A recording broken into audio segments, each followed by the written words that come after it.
All right, buckle up because we're about to take a trip back in time.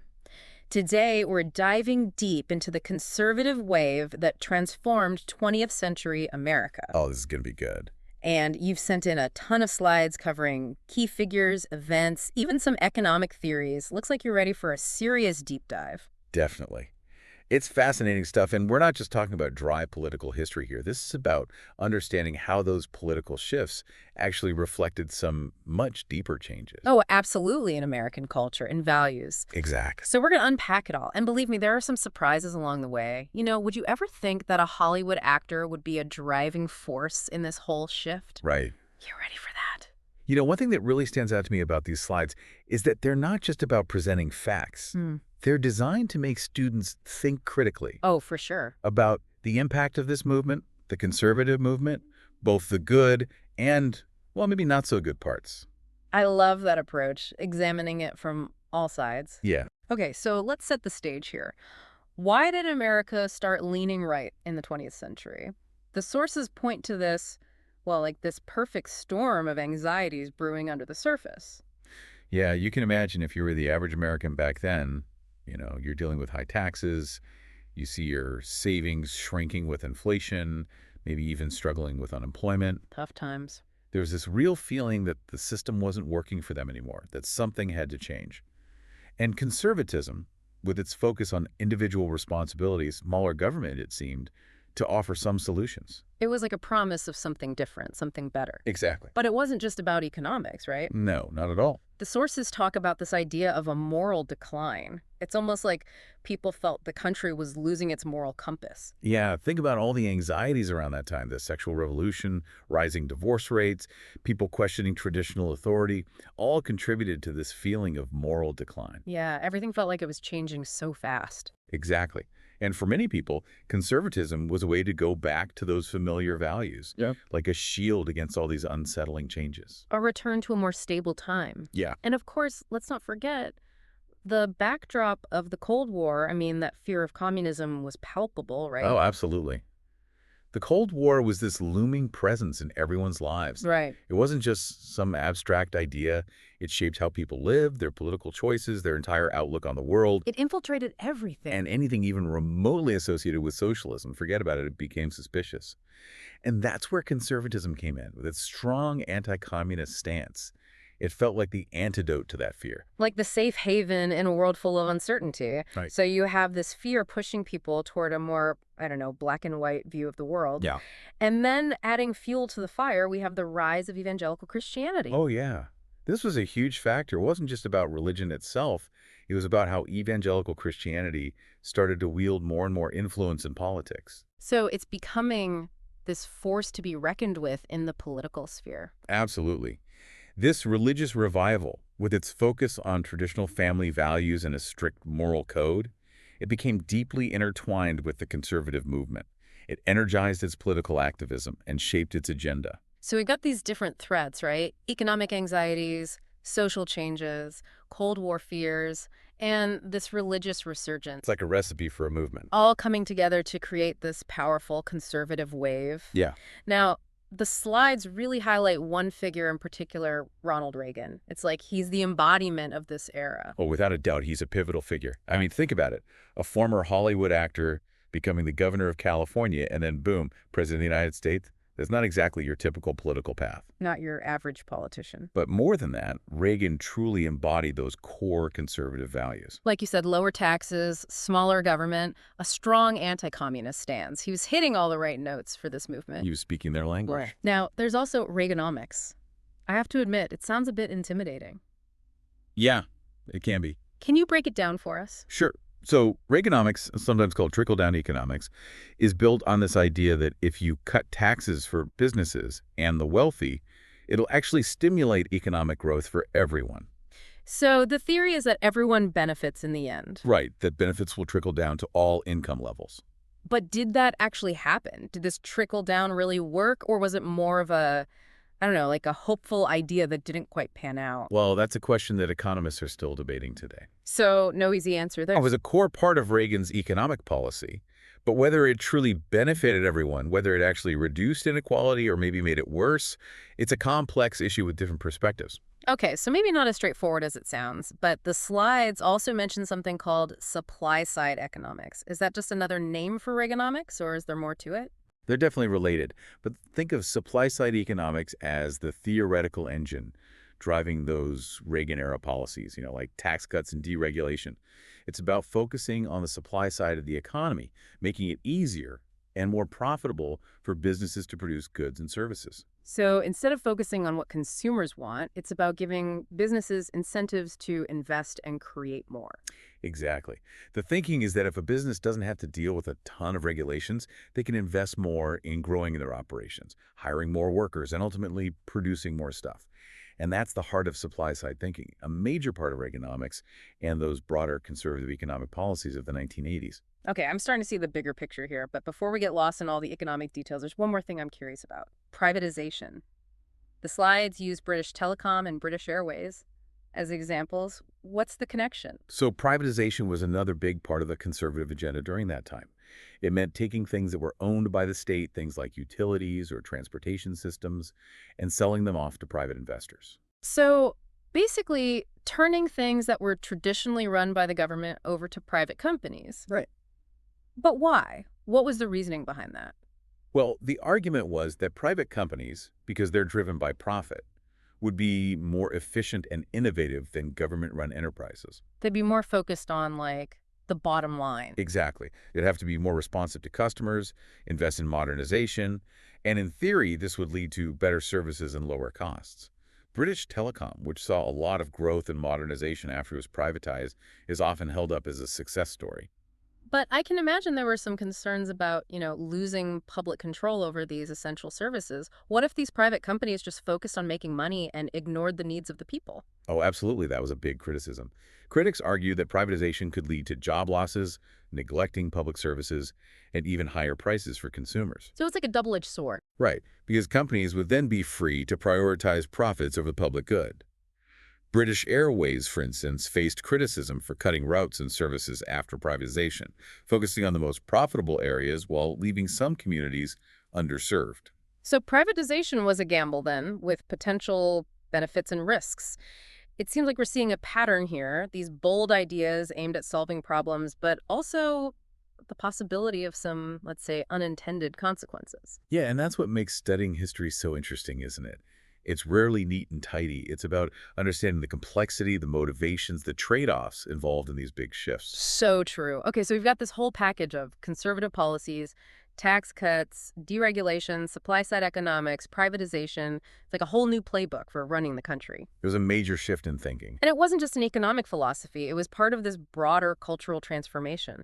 The slides even call this period the Reagan Revolution. It sure was. That sounds pretty dramatic. It was. The emphasis on those core conservative values, individualism, free markets, limited government, it didn't just influence policy, it seeped into everyday conversation. It's like it became the dominant narrative. It shaped how people debated everything from welfare programs to environmental regulations to education. So what were the lasting effects of this revolution? Did it actually deliver on its promises? Did it really make America better like its supporters claim? Now that's where things get really interesting, Yeah. and we'll dive into that next time. You've got me hooked. I can't wait to see what happens next. We'll be right back to explore the successes, the failures, and the enduring legacy of this conservative wave. It's a story you won't want to miss. Okay, so let's pick up where we left off, dissecting the impact of this conservative wave that swept through 20th century America. We've laid the groundwork, explored those key players, and now it's time to really analyze those results. Yeah, Did this Reagan Revolution live up to the hype? that's the big question, isn't it? And like you probably expect with such a complex period, there's no easy answer. Yeah, history is rarely black and white. Exactly. The slides actually go into both the successes and failures, highlighting those debates that are still going on today. Hmm. Okay, so let's start with the positives. Okay. What did conservative policies actually get right? What were some of those tangible achievements? Well, people who support this conservative shift often point to the economic boom of the 1980s as proof that it worked. Right. They argue that those tax cuts really did what they were supposed to, stimulate economic growth, which led to more investment, job creation, overall prosperity. So the trickle-down theory in action. Yeah, that's the argument. Yeah. But as we talked about earlier, it's a point of contention. Right, it's debated. Critics say that, yeah, the economy as a whole might have grown, but those benefits weren't spread out equally. Makes sense. They point to the fact that income inequality actually got worse during this time. The gap between the rich and the poor widened. So a success story for some, but maybe not for everyone. What about the deregulation part? Oh, yeah. Did that have a noticeable impact? That's another area with, well, mixed results. Okay. Supporters argue that it did create more competition and innovation in certain industries, leading to lower prices and more choices for consumers. So some positive outcomes. But airline industry, for example, saw a lot of changes after deregulation, with new airlines popping up and ticket prices getting more competitive. I can see how that would benefit consumers. Yeah, exactly. Yeah. But of course, there were downsides, too. Right. Less regulation could mean less protection for consumers or the environment, right? Absolutely. Critics of deregulation point to things like the savings and loan crisis in the 1980s, which they blame partly on relaxed regulations in the financial industry. Oh, wow. Yeah, I remember learning about that. They also argue that deregulation can hurt the environment, Yeah. if companies aren't held accountable for their actions. It's always a balancing act, isn't it? It is. Potential benefits in some areas, but then also risks to consider. Now, switching gears a little bit, the slides also claim that conservatives played a key role in the collapse of the Soviet Union. Oh, interesting. How much credit do they actually deserve for that? That's a tough one to answer. It's a really complex historical question that historians are still debating. For sure. Conservatives often point to Reagan's strong stance against communism, his military buildup, and his support for those anti-communist movements around the world. Yeah. They say these all put pressure on the Soviet system and helped speed up its collapse. So the idea is that Reagan's policies weakened the Soviet Union from the inside and forced them to the negotiating table. That's one way to look at it, but it's important to remember that the collapse of the Soviet Union was this multifaceted event with a lot of factors contributing to it, Makes sense. like internal economic problems, political reforms that went wrong, and growing dissent within those Soviet bloc countries. Yeah, it's never just one thing. Right, so to give all the credit to just one person or ideology is a bit of an oversimplification of a very complex historical process. I agree. It's never that simple. Yeah. Now, before we move on, I have to ask about one of the more, well, intriguing parts of this era, the Strategic Defense Initiative, better known as Star Wars. Oh, yeah. It sounds like something out of science fiction. It really did have this futuristic, almost fantastical element to it. Yeah. You have to remember, this was the peak of the Cold War. Eh? That fear of nuclear war was very real. Yeah, it must felt like the world was on edge. Reagan's vision was bold, to put it mildly. Right. He wanted to create this space-based shield that could intercept and destroy those incoming Soviet missiles. Wow. So it would basically make a nuclear attack impossible. That was the idea. That's a pretty powerful image. I can see why it captured people's imaginations. Oh, absolutely. Yeah. But the big question was it actually doable? Was the technology even there yet? Yeah, that was the billion-dollar question, Oh. literally. Critics said the technology just wasn't advanced enough and that SDI was more of a pipe dream than an actual solution. They pointed to how complex it would be to track and target missiles in space, the potential for countermeasures, and just the astronomical cost of building such a system. It does sound incredibly complicated and expensive. It was, and you can imagine the Soviets weren't too thrilled about the idea either. Of course not. I mean, it would make them very vulnerable. They saw it as a major threat, a move that would destabilize the arms race. Yeah. They were worried it would give the U.S. this strategic advantage and might even encourage them to launch a first strike knowing they had this defense system in place. So, understandable why they'd be concerned. Yeah. So what happened to Star Wars? Did it ever actually get off the ground? Well, even though they invested a ton of money in research and development, SDI was never fully put into action the way Reagan imagined it.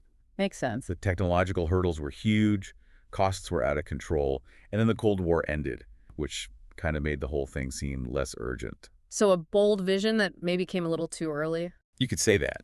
But the slides did mention that SDI research led to some technological advancements, right? Oh, that's right. That's important to remember, even though that Star Wars concept of a full-blown space-based shield turned out to be unrealistic. The research they did under the SDI program did contribute to some pretty big advances in missile technology, Yeah, specifically in things like detecting, tracking, and intercepting missiles. interesting. And some of that technology is actually still used in missile defense systems today. So kind of a mixed legacy for SDI, a grand vision that didn't quite work out, but did lead to some important technological spin-offs. Yeah.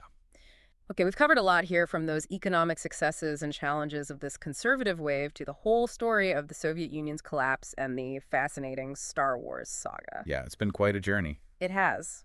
But we're not quite done yet. Right. There are still some key themes and takeaways to unpack. We're just getting started. Let's take a moment to gather our thoughts and then dive into some final reflections on what we've learned and what it all means for us today. Man, we've really gone deep on this one, haven't we?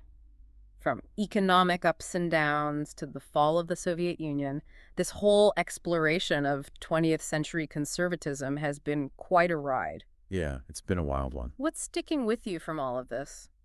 You know, what really strikes me is that this wasn't just about, like, a change in government. It was this huge cultural shift, like an earthquake. Yeah.